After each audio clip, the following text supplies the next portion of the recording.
Hey everybody, how's it going? Welcome to YouTube's favorite underground climbing channel. So some of my friends over in Germany, some of you German subscribers, have been telling me that you've been learning a new way to tie in. You've been using a bowline and you've been using a bowline follow-through. So I figured this would be a good episode to show others what exactly that is, what's the benefits of it. Is it better? Is it worse? When is it better? When is it worse? So let's just get right into it. Should be a fun episode. We'll hop right on top of the table, I'll show you how to tie it, and we'll also compare it to like what's the most common thing, which would be the figure eight. So let's just get right into it. Okay, so first of all, if you're brand new to climbing, you really don't want to be learning the bowline to tie into. 90% of us out there, we're going to want just to use the figure eight follow through, and I'm going to really quickly show you how to do that. And a neat way to learn how to do it if you're brandy spanking new. A neat way to learn how to tie the figure eight. And this is also, I'm going to show you real quick, even though I have a ton of videos on this. You can check, if you're new here, check out all my not videos. But basically, this is going to help us quickly and easily learn the bowline follow through. So, and then we're going to test it out outside, so it should be a really fun episode. So just bear with this part if you've tied a figure eight like I have about 1,000,000 times. So anyway, if you're brand new, basically one way to help yourself is just to tie it on a bite. So you grab a bite of rope, okay? And what most people are gonna do is they're gonna come around the rope like this, and then they're just gonna go straight in, and then that just makes a overhand knot. It's not a figure eight, okay? So the trick comes is when you bring it over, and then you twist it around the rope, and then you stick it in here, okay?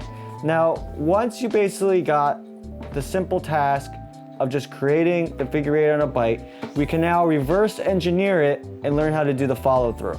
So if we take the tail back out like this, okay? Now we could feed this end through our harness. If we had the bite of rope, like let's say we had a tool like this, we can't get the bite of rope on here. So the follow through allows us to feed it through the important part of our harness. And then we can follow it back through here, back through the knot. And the way that goes is you just keep it parallel with this rope the entire time. You know, you just like they're married or something, okay? They're together forever, all right? So you just keep them together, and then if they get divorced, you die. So you get it through there, and then you get up it through there. And then most gyms are gonna want more tail, and they're gonna want another knot there, okay?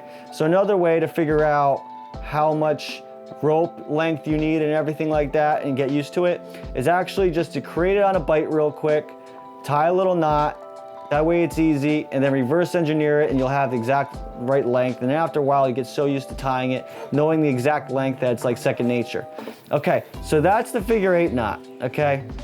Bomber, it's used all the time, nothing wrong with it, except for certain circumstances. So I'll get into those later, but now that we've learned that, let's do the bowline, which is basically, now there's a couple different bowlines that people tie into, and I've covered a Yosemite bowline, which I don't like.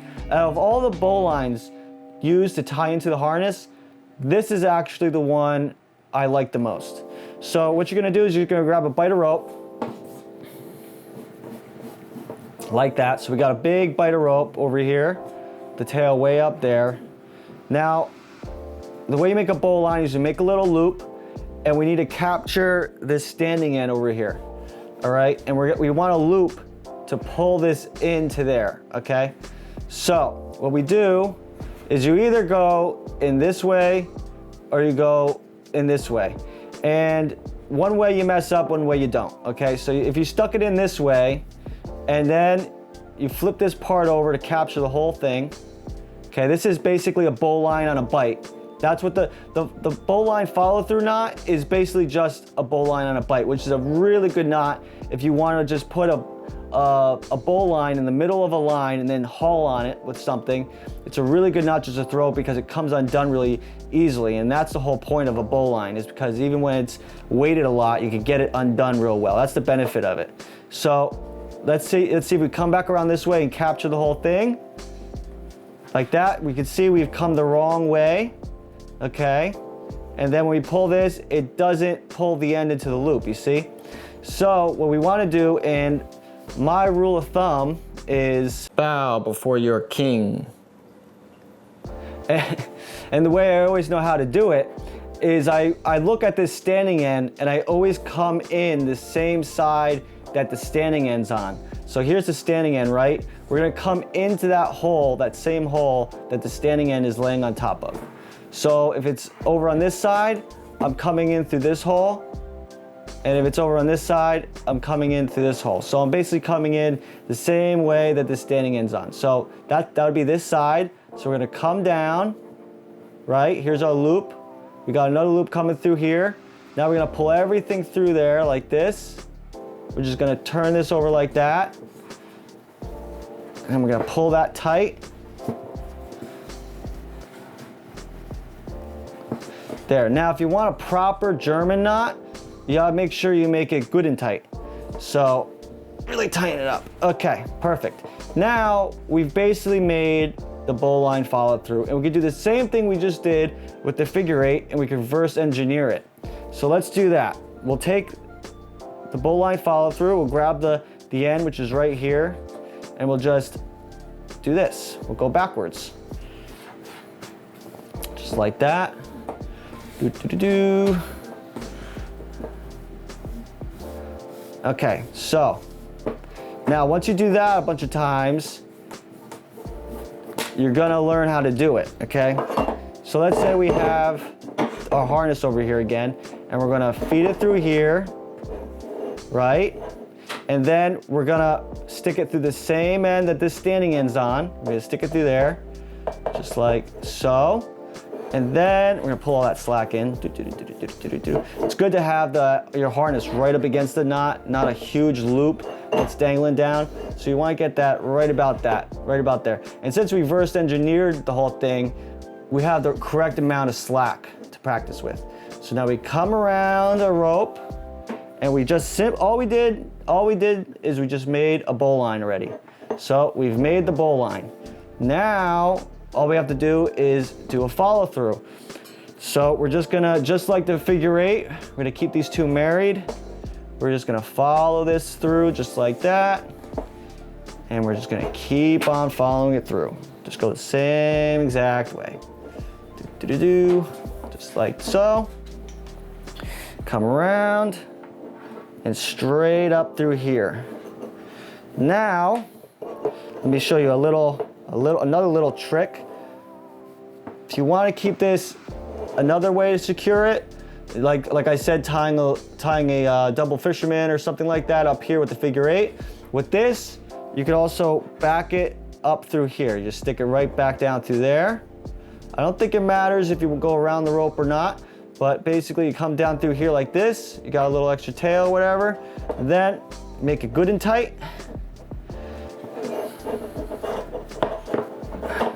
Make it nice and clean. I'm doing a terrible job making it clean. There we go.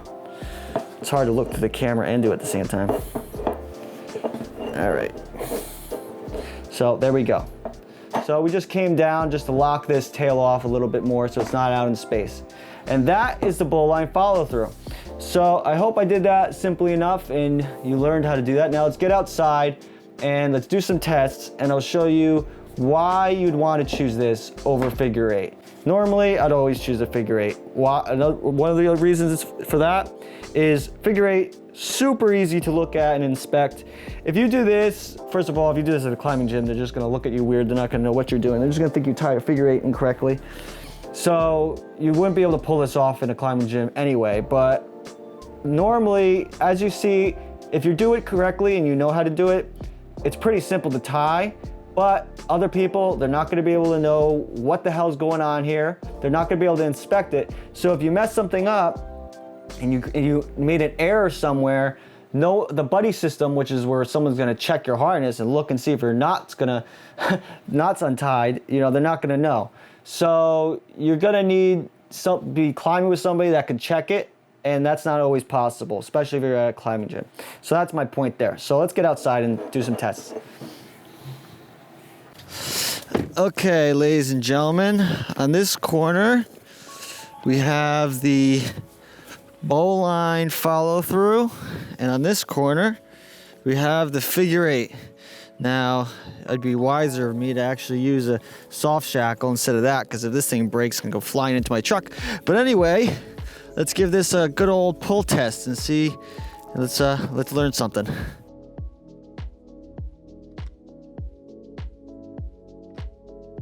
All right, is that tight enough for you? You can pretty much play a tune on this thing now.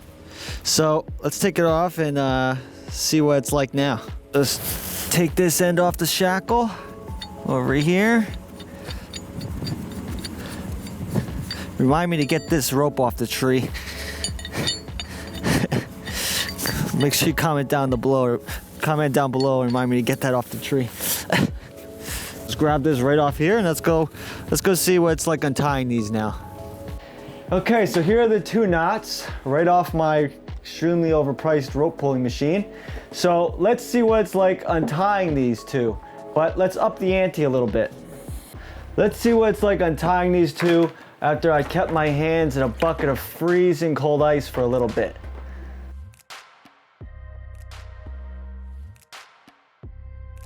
So let's see what it's like untying these 2. Okay, first we'll try to untie this figure 8. Oh my goodness.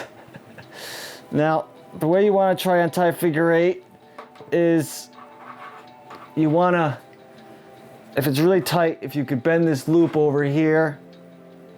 Oh boy, this is hard with frozen hands. If you could bend that over here like this, get that out. You get it out just like that.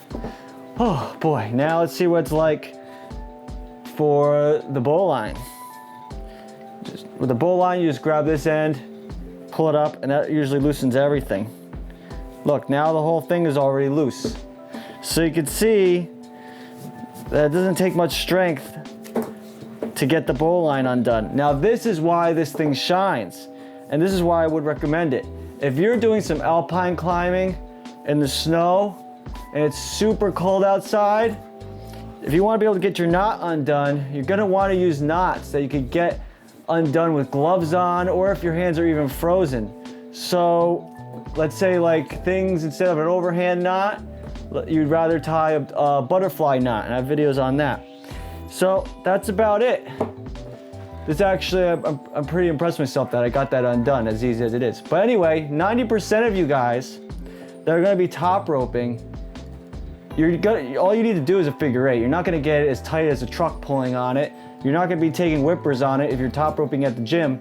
There's no point in using this. The only time you're going to need this is if you're taking all kinds of crazy whippers all day long and it's cold outside and your hands might be frozen and you might want to get it undone. So I hope you enjoyed this episode. So yeah, I hope you enjoyed this episode, and I hope I never have to stick my hand in a bucket of ice again. Will I change my mind and use a follow-through bowline instead of a figure 8? Probably not. I've always used a figure 8 and I'll continue to use it probably forever unless I run into some really specific situation. It'd be cool to see those things pulled and see which one's stronger. I think the figure 8 would end up biting down the rope and then breaking it before the bowline, but it'd be interesting to see that. Maybe I could run a test on that and do it and break it. Let me know in the description below on that. This week is the last week to pick up merch. If you want to get some extra presents under your tree, check out my last week's video on that. I'm wearing my Belayer Slayer shirt this week. Buy this one if you want to let your belayer know what he's in for. So that's about it. If you have any questions, of course, comments, leave them down in the comments section down below. I was about to call it the description section down below, but was my tag sticking out that whole time?